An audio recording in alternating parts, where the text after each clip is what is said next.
주교님께서 우리 생태마을에 많은 피정객들이 오니까 시카고 대학에서 상담 심리 박사학위를 딴 신부님을 보내주셨어요. 이 신부님은 무슨 프로그램을 하느냐면 별별 이야기를 해요. 그래서 이제 뭐 마음이 답답한 분들이 원두막에 모닥불 펴놓고, 근데 할머니 한 분이 별별 이야기를 하는데 이 할머니 하는 말이 그 신부님한테, 신부님, 나는 일생 남 피해 준 적도 없고 죄진 적도 없고 신앙생활 열심히 했다는 거예요. 난 정말 부끄럽지 않게 살았는데 며느리가 어느 날 갑자기 자기를 보더니 야인년아 그러더래요. 야인년아, 야인년아.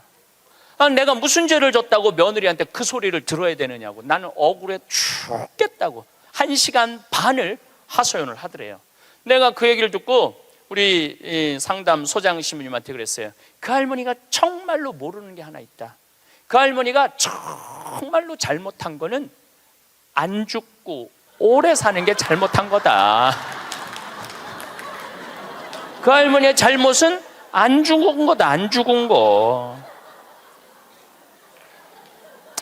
옛날에는 집안에 그 장수하는 어르신이 있으면 집안에 가문의 자랑이었어요. 근데 참 재미난 설문조사가 있었어요. 명문대학교야. 요 근처에 있는 명문대학교 학생들한테 물어봤어요. 10년 전에 부모님이 몇 살까지 살기를 원하느냐고. 근데 10년 전에 명문대학 학생들이 답을 했는데 65세. 부모님이 65세까지 살았으면 좋겠다는 거예요. 근데 또 5년 후에 또 조사를 해봤어. 똑같은 신입생들한테 부모님들이 몇 년 더 살았으면 좋겠느냐고. 그랬더니 5년 전에는 63세로 줄어들었어요. 부모님이 63세까지 살았으면 좋겠다는 거예요. 근데 얼마 전에 또 똑같은 설문조사를 신입생들한테 했더니 몇 살까지 살았으면 좋겠냐고 그랬더니 60살까지 살았으면 좋겠다는 거예요.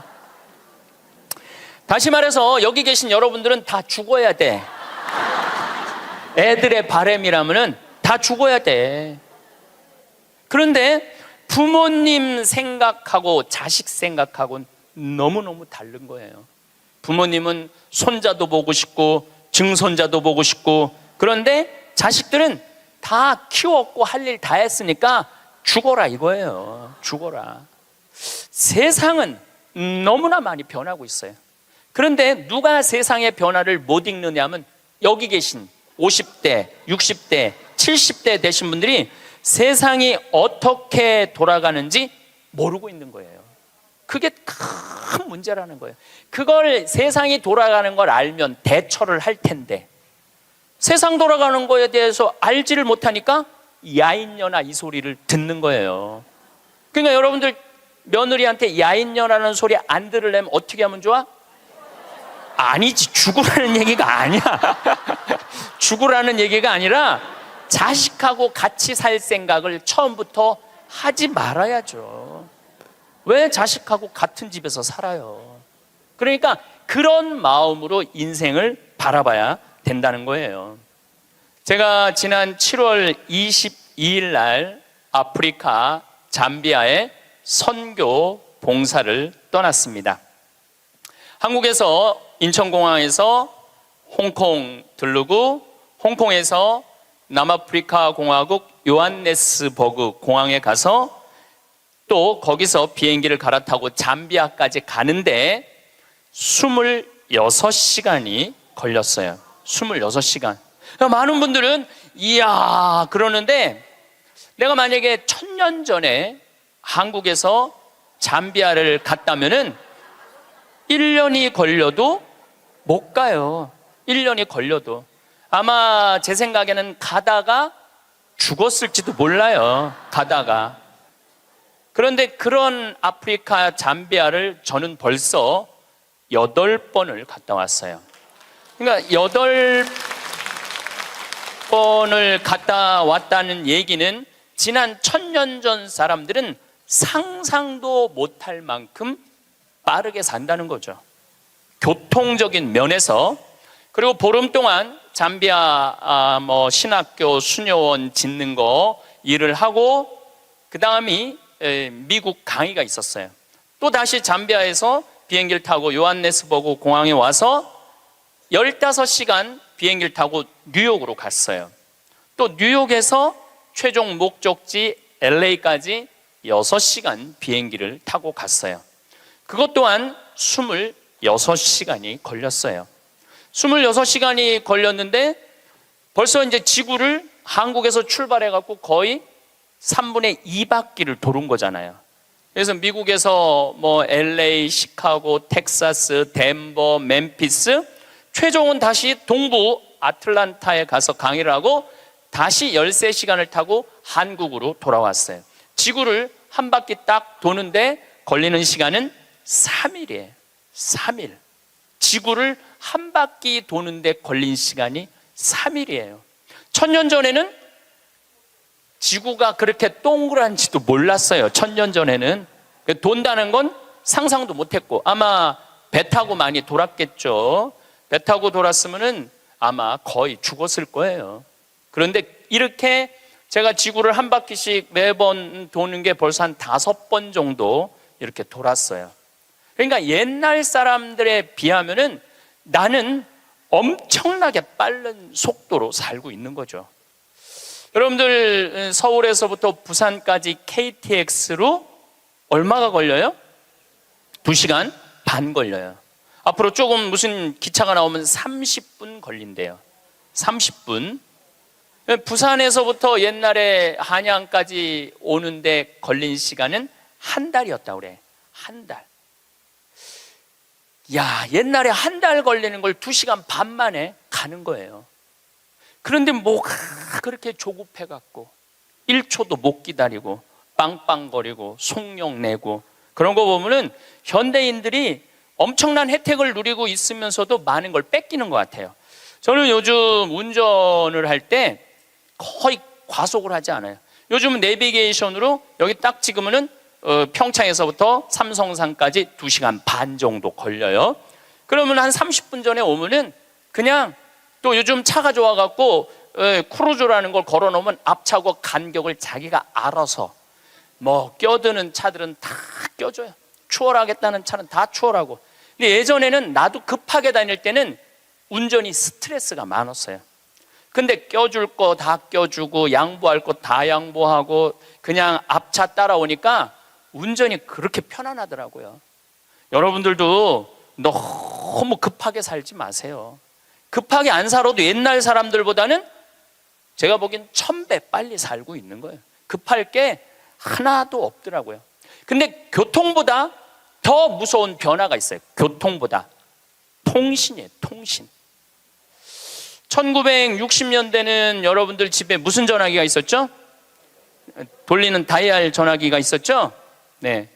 1970년대 후반 80년대 막 초에 들어서서는 뭐가 있냐면 누르는 전화기가 나왔어요. 그리고 80년대 중반에는 집안에서 무선 전화기가 있었어요. 그러니까 이 거실에 이 돌리는 전화기 있을 때는 바람을 피고 싶어도 필 수가 없었어요. 거실에서 통화를 해야 되니까. 근데 이거는 뭐 화장실에 가서 들고 가서 해도 되고 그러니까 이 세상이 변하기 시작한 거죠. 1980년대 말은 드디어 우리가 알고 있는 휴대폰이 나왔어요. 휴대폰이.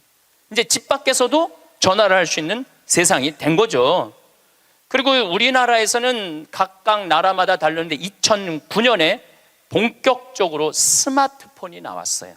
이 스마트폰 안에는, 그래서 제가 오늘 특별히 휴대폰을 갖고 왔는데 이 안에는 모든 게 다 들어와 있어요.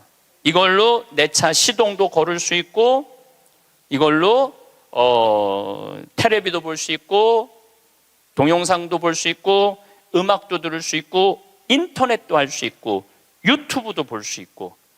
이게 못하는 게 없어요. 정말 못하는 게, 요 조그만 거 안에 못하는 게 없어요. 1960년대 컴퓨터가 처음 나왔을 때 컴퓨터 미사일 궤적 계산하느냐고 컴퓨터를 썼어요. 그 컴퓨터 크기는 30톤이었어요. 30톤. 그러니까 이 앞에 앉아 계신 여러분들 그런데 그거보다도 이게 성능이 더 좋아요. 훨씬 더 좋은 세상에 살고 있어요. 할머니들이, 내가 명동에, 지난주에도 명동에 모임이 있어서 갔었는데, 이렇게 걷다 보면 할머니들이 날 만나면 너무너무 반가워해요. 아이고, 신부님 여기서 만나다니, 명동 길에서. 그럼 할머니 네 분이 이렇게 만나면은 사진 찍자고, 휴대폰이 있으니까 사진 찍자고. 근데 또 찍을 줄을 모르니까 그 중에 제일 젊어 보이는 할머니한테 네가 찍으라고, 네가 제일 젊으니까. 이건 젊을수록 유리하잖아요, 휴대폰은. 근데 이 할머니가 이런 말 합니다. 나도 잘 몰라. 그래도 네가 찍어, 신부님이랑. 이런 기회가 어딨어. 그래갖고 이제 할머니 세 분하고 나하고 이렇게 웃으면서 내가 이렇게 사진을 딱 찍으려고 웃으면은 할머니가 딱 사진을 찍으면서 하는 소리가 있어요. 신부님, 그런데 왜 내가 나와? 왜 내가 나와? 네가 나오는지 내가 나오는지도 몰라. 요즘 애들은 태어나면서부터 어떻게 태어나는 줄 아세요? 이러면서 태어나요. 이러면서, 태어나면서. 요즘 애들은. 그런데 1살, 2살도 그걸 보는데, 지금 60대 넘어서는 할머니들은 지금 세상이 어떻게 돌아가고 있는지 모르는 거예요. 1990년대는 세계 10대 기업 중에 일본이 8개를 차지했어요. 근데 2010년에는 세계 10대 기업 중에 일본은 하나도 없어요. 하나도. 지금은 구글, 애플, 페이스북, 아마존. 근데 여기 계신 분들 중에 구글이라는 거가 있는데 그게 뭐 다 알지를 못해. 근데 구글하고 페이스북, 아마존은 텔레비전에 선전을 안 해요. 그리고 구글은 물건을 팔지 않아요. 인터넷으로만 파는데 이 기업의 가치는 700조예요. 700조. 그래갖고 이 요즘 오로지 이 휴대폰 컴퓨터가 시장이 얼마냐면 4,300조예요. 4,300조. 상상도 못할 만큼 크죠. 제가 산호세에 있는 구글 본사에를 갔었어요. 정말로 기가 막히더라고요. 왜냐하면 모든 복도에 먹을 걸 다 놔둬요, 직원들을 위해서. 그리고 거기서 자기가 중간에 뭐 일하다가 수영하고 싶으면 요만한데 물 이렇게 내려와갖고 수영도 하고 모든 식당의 밥을 다 먹을 수 있어. 근데 걔네들은 물건을 팔지 않아요.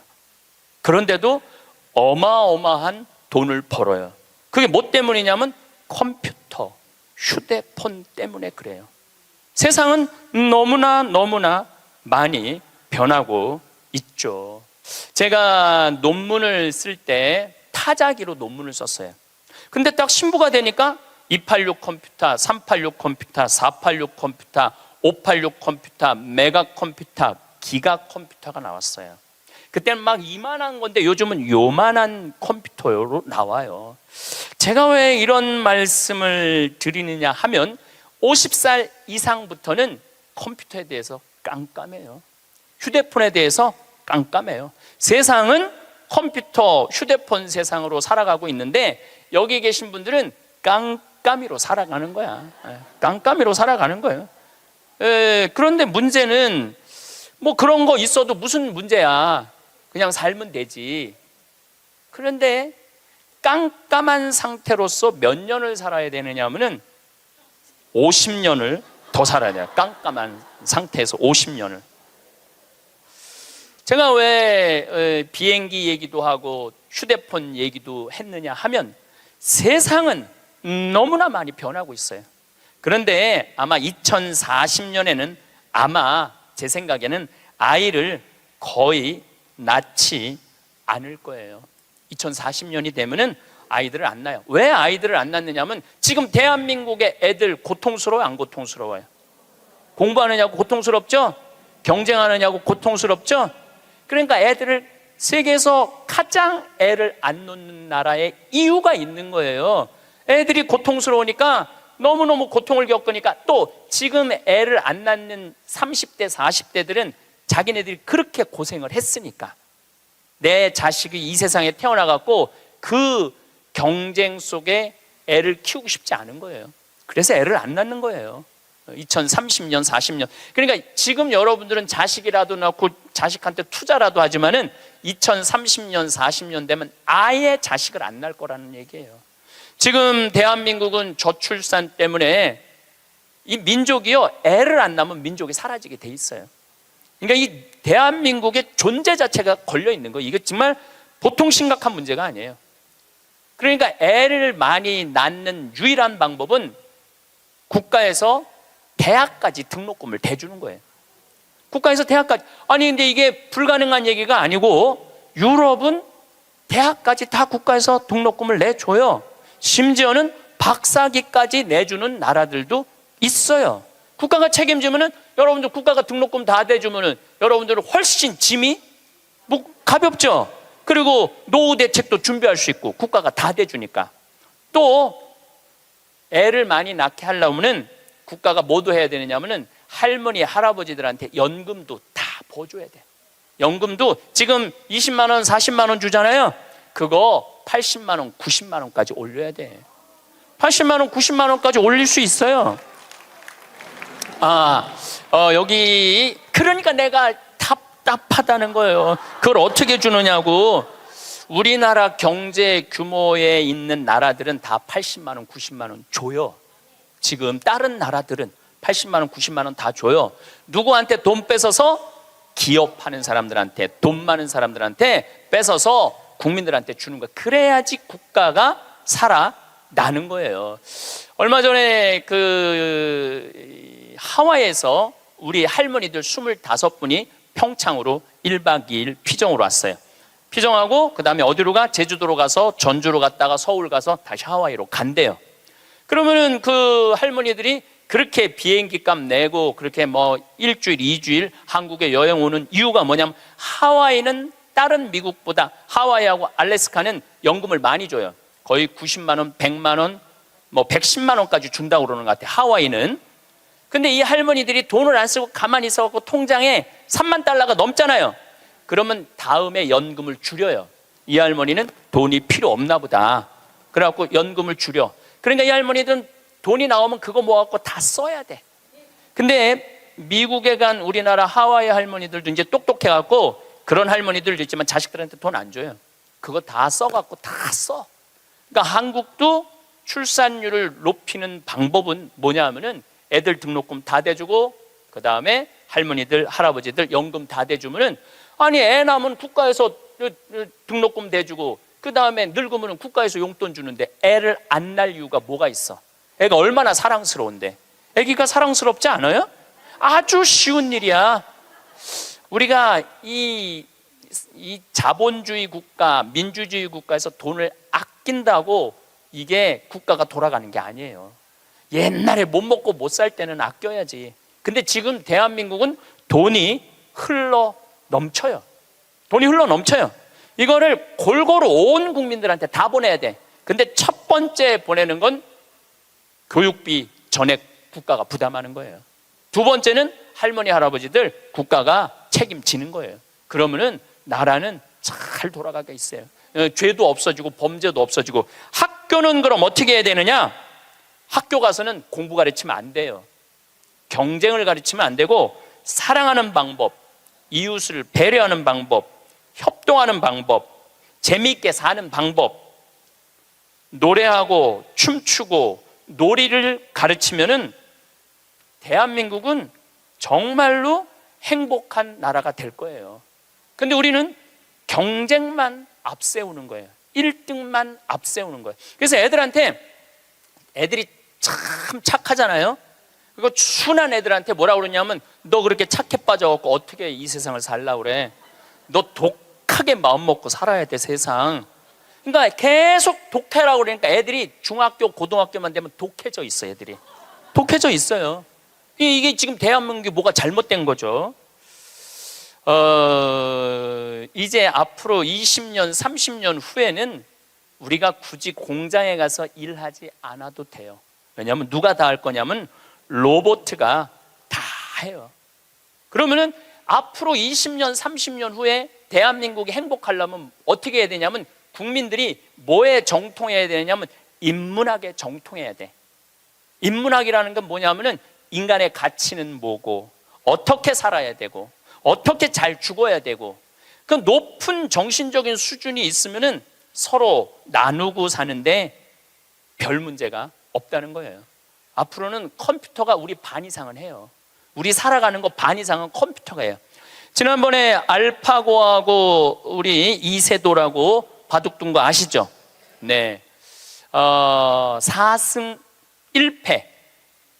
알파고가 4승 1패 했어요. 이세돌이 1승을 했어. 유일한 1승이에요. 커제는 세계 바둑 1위 커제는 3전 3패. 근데 놀라운 건 알파고가 뭐라고 그랬냐면, 인공지능 컴퓨터 얘기하는 거예요. 뭐라고 그랬냐면, 이제는 인간하고 더 이상 바둑은 두지 않는다. 수준이 떨어져 갖고 더 이상 바둑은 두지 않는다는 거예요, 인간하고. 왜냐하면 자기 학습을 하거든. 자기 학습. 여러분들 요즘 로보 어드바이저라고 있어요. 로보 어드바이저. 이게 뭐냐면은 주식 투자할 때 이 로보 어드바이저한테 내 거 좀 투자 좀 해달라고 그러면 얘가 투자하는 거야.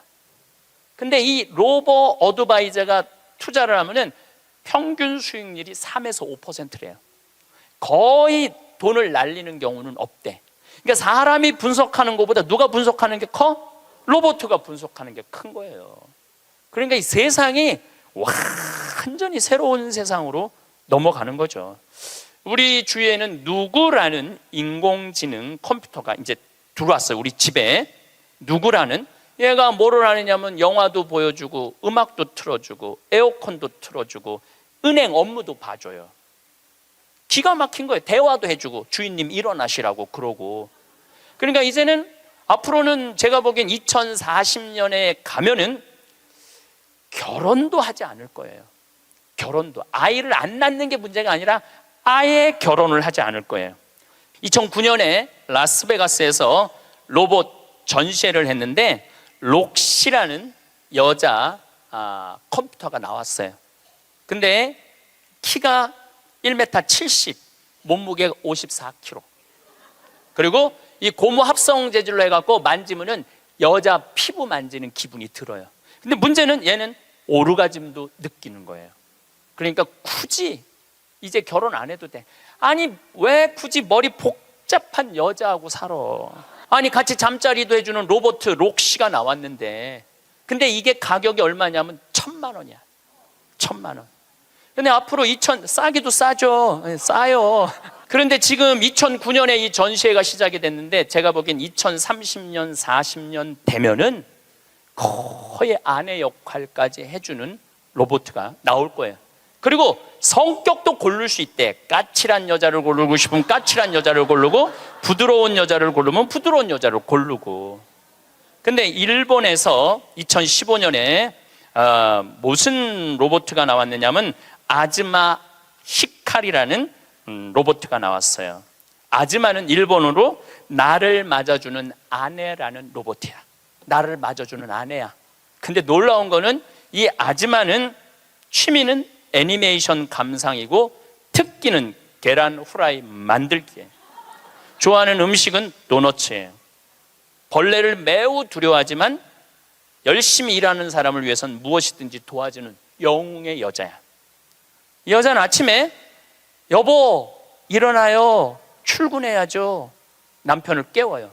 그리고 남편이 저녁에 나 몇 시에 퇴근할 거야. 그럼 날이 더우면 에어컨을 틀어놔요. 목욕물도 데워놔요. 근데 문제는 이 꼴 저 꼴 안 보고 죽으면 되는데 그 모든 꼴을 다 봐야 돼. 근데 그게 어떤 건지도 모르고 우리는 살아가는 경우가 너무 많아요. 이 록시를 만든 개발자의 최종 목표는 실질적인 동반자의 여자를 만드는 게 최종 목표예요. 그러니까 단순히 상담도 고민도 위로도 해주는 거죠. 2040년이 되면은 어떤 로봇가 나오느냐면은 벌써 이제 감정을 느끼기 시작한다고 그래요. 감정을 느끼는 로봇가 나온대요. 그럼 감정을 느끼면은 뭐 이것도 연구하고 저것도 세상 책도 읽어보고 모든 요즘 빅데이터라는 게 있어요. 모든 정보를 모으는 거야. 근데 모든 정보를 모아봤더니 하느님이 있는 것 같아. 로봇가 생각해 보기엔. 그래갖고 나도 좀 세례를 받아야 되겠다, 나도 좀 신앙생활을 해야 되겠다. 그래갖고 나한테 와갖고 신부님 저 세례 좀 주세요. 저 록시가 와갖고 신부님 저 세례 받고 싶어요. 세례 줘야 돼 말아야 돼? 안 돼요?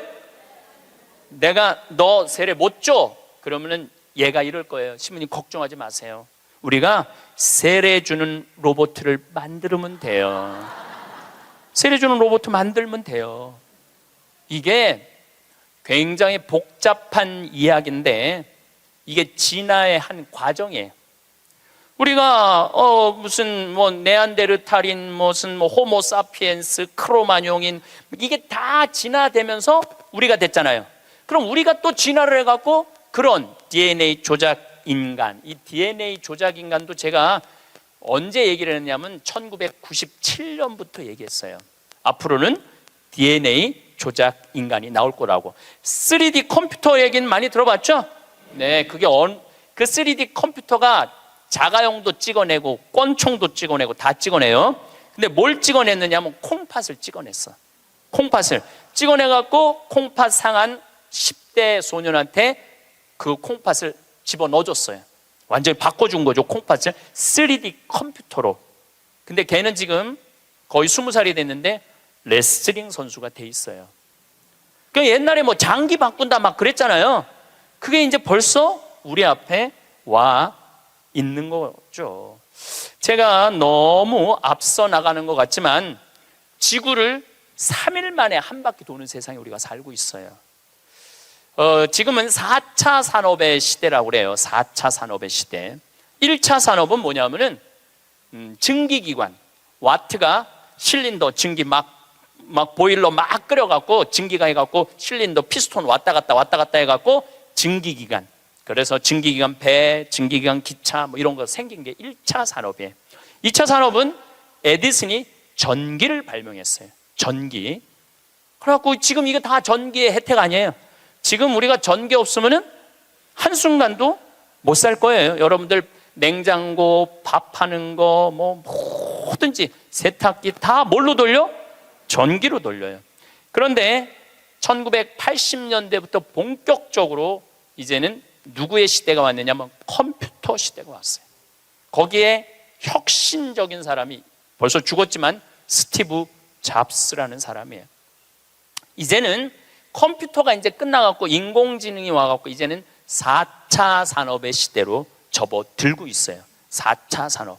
4차 산업의 시대는 우리 인간하고 DNA 조작 인간하고 그 다음에 인공지능 인간하고 공유하는 세상이 온다는 거예요. 공유하는 세상이, 완전히 새로운 세상이 펼쳐지죠.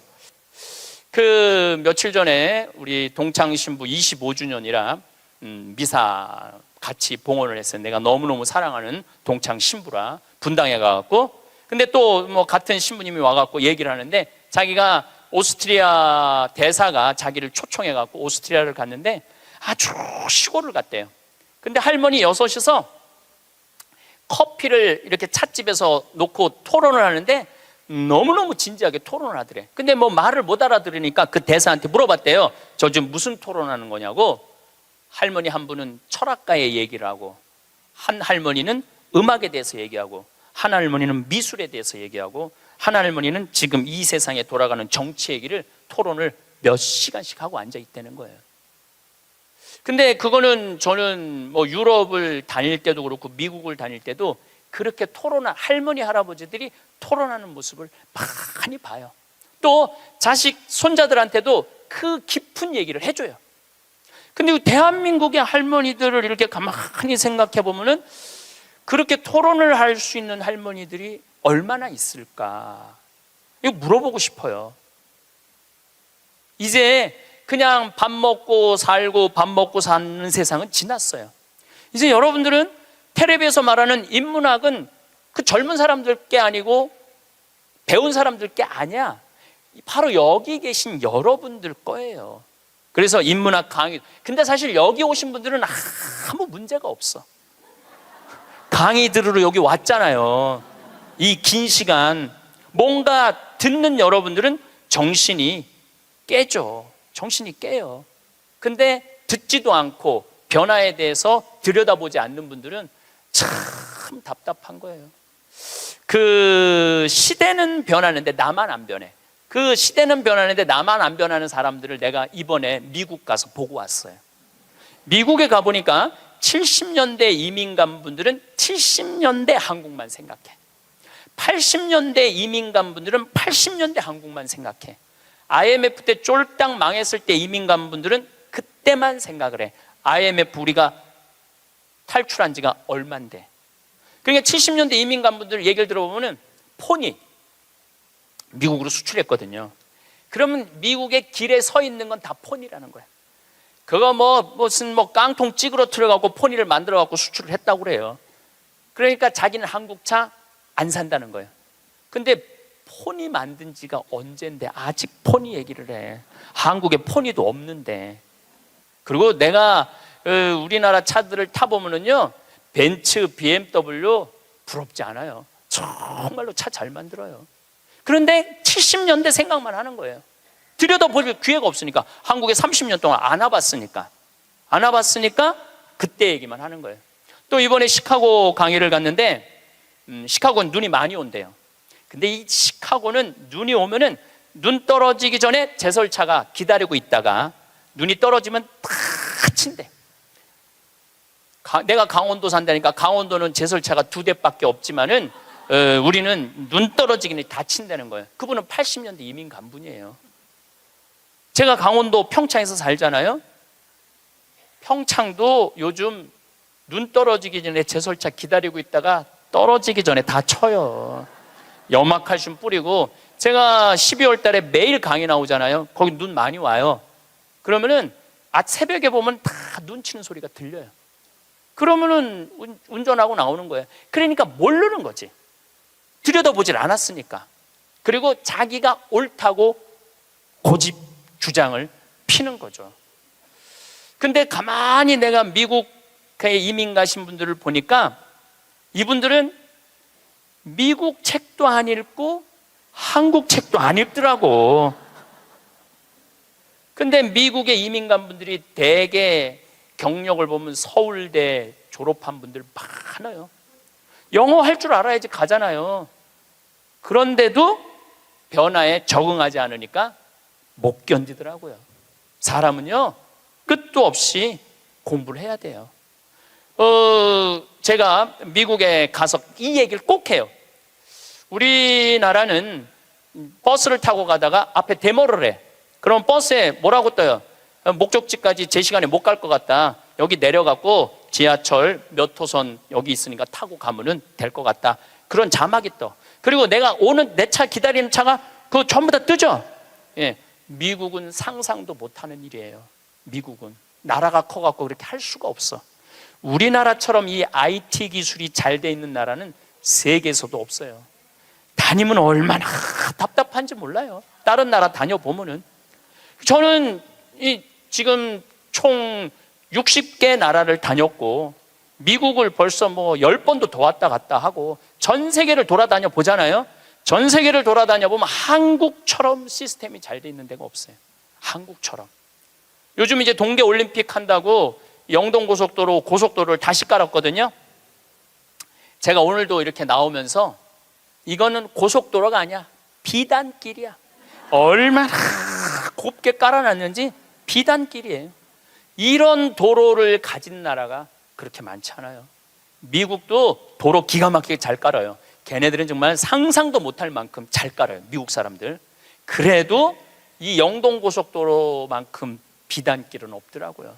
우리나라가 돈도 많고 참 좋은 나라예요. 한 세대 만에 원조 받는 나라에서 원조 해주는 나라로 바뀌었어요. 이거는 전 세계에서 대한민국밖에 없어요. 지금 코트라 활동 대단해요. 또 제가 영남대학 무슨 많은 대학을 이렇게 다녀보면은 서울대학도 마찬가지고 무슨 각 대학마다 제3국에 있는 나라 학생들을 데려다가 공부를 시켜요. 그리고 석박사 과정. 그리고 공부만 시키는 게 아니야. 활동비, 생활비, 전세비 다 줘요. 그래갖고 여기서 공부하고 거기 가면은 집도 한 채 한대요. 그러니까 우리나라가 그렇게 지금 많이 도와주고 있는 나라예요. 원조 받는 나라에서 원조 해주는 나라로 바뀐 대단한 나라예요. 그리고 개발도상국 동남아시아 국가에서 가장 닮고 싶은 나라 1위는 어디냐면 대한민국이에요. 대한민국을 가장 닮고 싶어요. 그러니까 한국어를 그렇게 많이 배우는 거예요.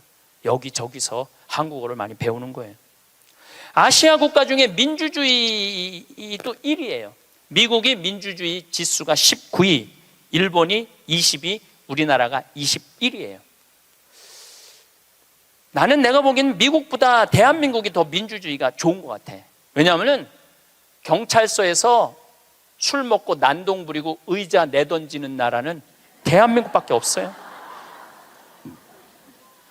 공무원들도 마찬가지예요. 뭐 공무원들 부패 지수가 높다 그러지만은 그 높은 사람들이고, 요즘 젊은 공무원들 그 어려운 시험 봐서 통과한 공무원들은요, 오늘도 우리 이 직원이 무슨 우리 이제 생태마을 물건 허가 때문에 읍에 들어갔다 왔는데 그렇게 친절하게 설명을 해주고 도와주더라는 거예요.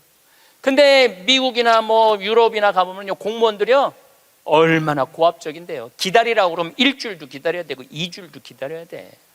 참 좋은 나라에서 살고 있는 거예요, 여러분들. 세계에서 최단 기간 IMF를 극복한 나라는 우리나라밖에 없어. 3년 8개월 만에. 이것도 금 모은 나라. 대단하지 않아요? 한글의 기적, 문맹률이 1.7%밖에 안 돼요. 98%가 글을 읽을 수 있는 나라예요. 정말로 내가 보는 대한민국은 위대하고 대단한 나라야. 그래서 대한민국을 뭐라고 부르느냐면 대단해서 대한민국이라고 그러는 거야. 대단해서 대한민국이라고. 더 놀라운 건 1970년대에서부터 2010년까지 필리핀은 국민소득이 10배 증가했어요. 필리핀이 1970년서부터 2010년까지 40년 만에. 그러니까 1970년대는 필리핀이 우리보다 잘 살았다는 얘기죠. 근데 1970년서부터 2010년까지 필리핀은 10배 늘었는데 대한민국은 몇 배가 국민소득이 늘었느냐면 82배가 늘었어요. 82배. 상상을 초월할 만큼 우리가 돈도 많이 버는 나라예요. 요즘 들어 세상이 참 빠르게 변한다는 생각을 자주 하게 됩니다. 예전만 해도 새로운 기술이나 문물이 들어오면 몇 년에 걸쳐 천천히 자리를 잡았습니다. 라디오가 보급되는데도 수십 년이 걸렸고, 텔레비전이 집집마다 들어오는데도 긴 시간이 필요했습니다. 당시만 해도 한 가지 기술이 사람들의 일상에 완전히 정착하기까지는 한 세대 또는 그 이상의 시간이 필요했습니다. 하지만 지금은 새로운 기술 트렌드가 등장하면 몇 주 만에 모든 사람이 그것에 대해 이야기합니다. 이런 변화의 속도는 우리가 살아온 수십 년간의 경험과는 완전히 다른 차원입니다. 인공지능이라는 말이 처음 나왔을 때만 해도 먼 미래의 이야기처럼 들렸는데 어느새 우리 일상 깊숙이 들어와 있습니다. 스마트폰으로 음성 명령을 내리면 날씨를 알려주고 길을 안내해주며 심지어 대화까지 나눕니다. 이 모든 것이 공상과학 소설에서나 볼 법한 이야기였는데 이제는 현실이 되었습니다. 때로는 이런 급속한 변화가 마치 거대한 파도처럼 다가와 우리를 휩쓸어버릴 것 같은 두려움을 느끼기도 합니다. 가끔 이런 빠른 변화 앞에서 우리 자신이 마치 급류에 휩쓸린 나뭇가지처럼 느껴질 때가 있습니다. 젊은 사람들은 새로운 기술을 마치 숨 쉬듯 자연스럽게 받아들이는데 우리는 왜 이렇게 어렵게만 느껴지는 걸까요? 하지만 여기서 중요한 것은 변화의 속도가 빠르다고 해서 우리가 뒤처져야 한다거나 포기해야 한다는 뜻은 아니라는 점입니다. 오히려 이런 시대일수록 우리의 경험과 지혜가 더욱 값진 자산이 될 수 있습니다. 젊은 세대가 빠른 적응력을 가지고 있다면 우리에게는 신중함과 깊이가 있습니다. 그들이 속도를 중시한다면 우리는 질을 중시할 줄 압니다. 휴대폰을 처음 사용하셨던 때를 기억하시나요? 처음에는 단순히 멀리 있는 사람과 통화하는 도구 정도로만 생각하셨을 겁니다. 그때만 해도 휴대폰은 크고 무거웠으며 통화 그리 좋지 않았습니다. 배터리도 금방 떨어졌고 요금도 비쌌습니다. 많은 분들이 꼭 필요할 때만 사용하는 특별한 도구 정도로 여기셨을 것입니다. 하지만 지금의 스마트폰은 단순한 전화기가 아닙니다. 세상과 연결되는 창구이자 정보의 바다로 이어지는 다리입니다. 손바닥 크기의 작은 기계 안에는 과거 대학 도서관에 있던 모든 정보가 들어 있습니다. 궁금한 것이 있으면 언제든지 검색할 수 있고 전 세계 사람들과 소통할 수 있습니다. 무엇보다도 자녀들과 손주들과 소통하는 소중한 도구가 되었습니다. 사진을 찍어서 바로 보내고 받을 수 있고 영상통화로 멀리 떨어진 가족들의 얼굴을 실시간으로 볼 수 있습니다. 손주가 첫걸음을 떼는 순간을 영상으로 받아보는 감동은 과거에는 상상할 수 없었던 일입니다. 멀리 떨어져 사는 자녀의 일상을 사진과 영상으로 함께 나눌 수 있고 중요한 순간들을 놓치지 않고 함께 할 수 있습니다. 예전에는 편지로 몇 주가 걸렸던 소식들을 이제는 실시간으로 주고받을 수 있습니다. 은행 업무도 직접 가지 않고 집에서 처리할 수 있고 택시도 앱으로 불러서 편리하게 이용할 수 있습니다. 병원 예약도 전화로 오랫동안 기다릴 필요 없이 앱으로 간편하게 할 수 있습니다. 장보기도 인터넷으로 주문하면 집까지 배달해 줍니다. 이 모든 것들이 우리의 삶을 얼마나 편리하게 만들어주는지 한번 사용해 보시면 금방 느끼실 수 있습니다. 하지만 이런 편리함을 누리기 위해서는 먼저 배우려는 의지가 필요합니다. 새로운 것을 배운다는 것은 어린 시절의 설렘과는 다릅니다. 어렸을 때는 새로운 것을 배우는 것이 즐거움이고 자랑거리였습니다. 새로운 글자를 알게 되고 새로운 계산 방법을 익히는 것이 신기하고 재미있었습니다. 하지만 나이가 들어서 새로운 것을 배운다는 것은 때로는 답답하고 어렵게 느껴질 수 있습니다.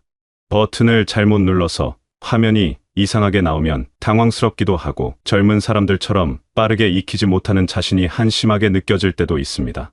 같은 설명을 여러 번 들어도 잘 이해가 안 되고 어제 배운 것을 오늘 잊어버리는 자신이 답답할 때도 있습니다. 젊은 사람들은 한 번만 봐도 금방 따라 하는데 우리는 여러 번 반복해야 겨우 익숙해집니다. 그러나 이런 과정은 지극히 자연스러운 일입니다. 우리가 젊었을 때도 처음 자전거를 배울 때는 넘어지기를 반복했고 처음 운전을 배울 때는 시동을 꺼뜨리기 일쑤였습니다. 처음 재봉틀을 사용할 때도 실이 엉키고 바늘이 부러져서 속상했던 기억이 있을 것입니다. 처음 컴퓨터를 배울 때도 키보드 자판을 하나하나 찾아가며 타이핑했던 기억이 있으실 겁니다. 지금도 마찬가지입니다. 천천히 한 단계씩 배워나가면 됩니다. 중요한 것은 완벽하게 익히는 것이 아니라 필요한 기능들을 하나씩 내 것으로 만들어가는 과정입니다. 처음에는 전화 받고 걸기만 할 수 있어도 충분합니다. 그 다음에는 문자 보내기를 익히고 나중에는 사진 찍기를 배우면 됩니다. 각각의 작은 성취가 모여서 큰 자신감이 됩니다. 가족들에게 도움을 청하는 것도 좋은 방법입니다.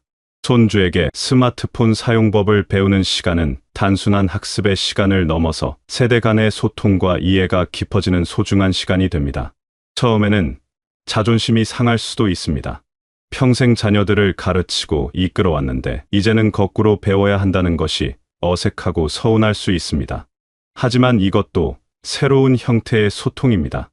때로는 우리가 선생님이 되어 인생의 지혜를 나누어주고 때로는 우리가 학생이 되어 새로운 기술을 배우는 것입니다. 이런 역할의 교환이 가족 간의 유대를 더욱 깊게 만들어줍니다.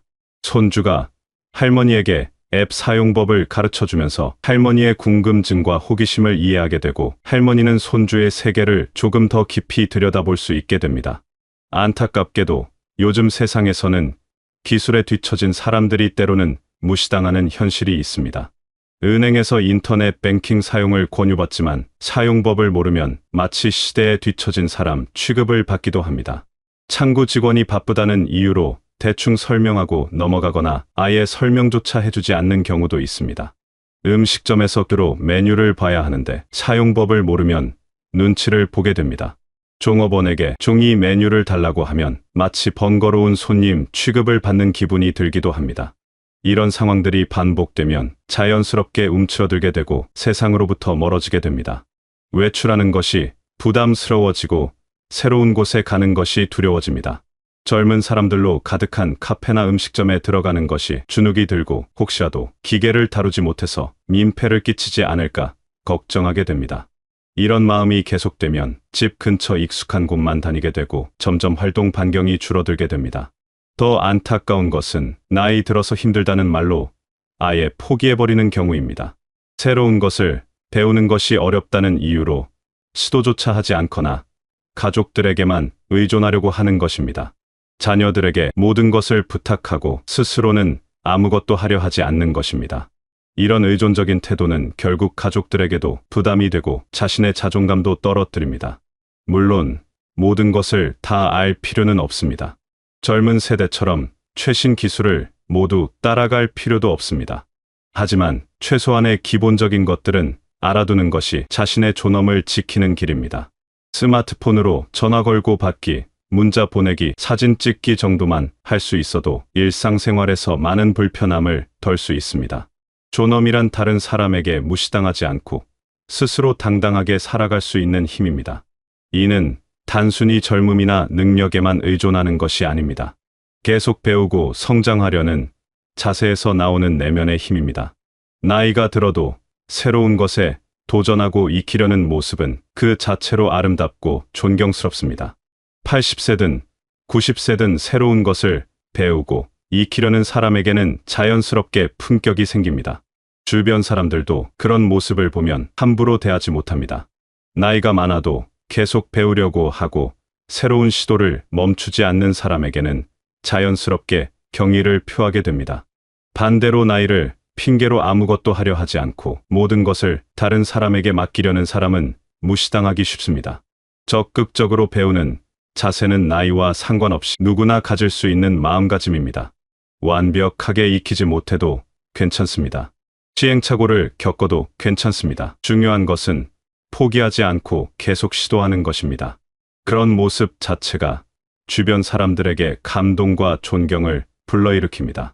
젊은 직원도 그런 모습을 보면 더 친절하게 도와주려고 합니다. 주변의 도움을 받는 것도 필요하지만 그것이 의존을 의미해서는 안 됩니다. 도움을 받되 스스로 해결하려는 노력을 게을리하지 않는 것입니다. 한 번 가르쳐준 것은 메모해두고 다음에는 혼자서도 할 수 있도록 노력하는 것입니다.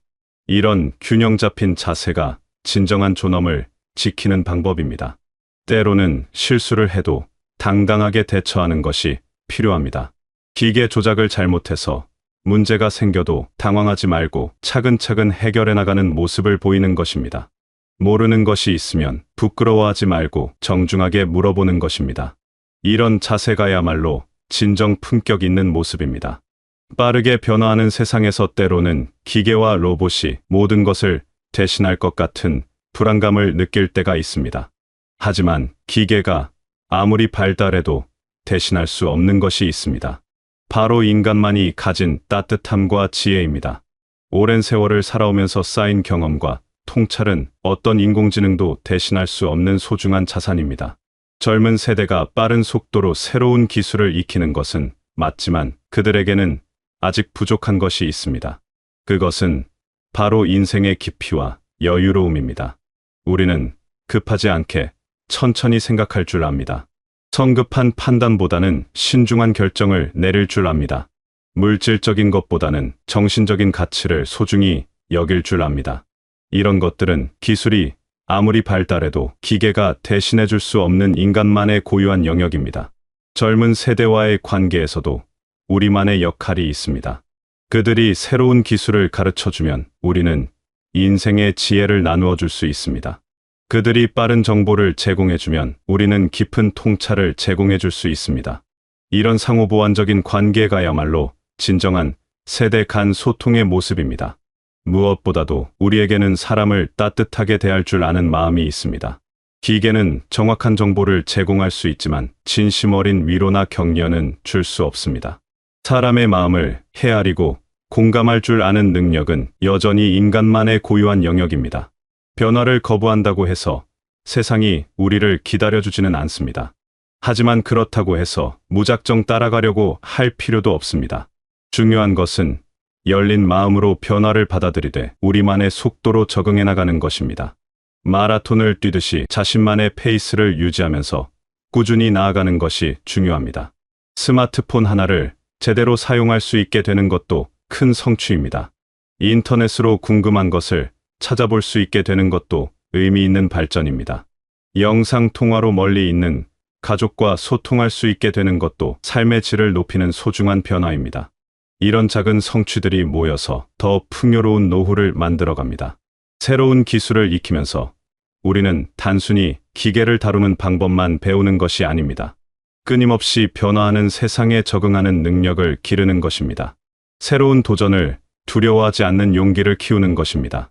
나이가 들어서도 성장할 수 있다는 자신감을 얻는 것입니다.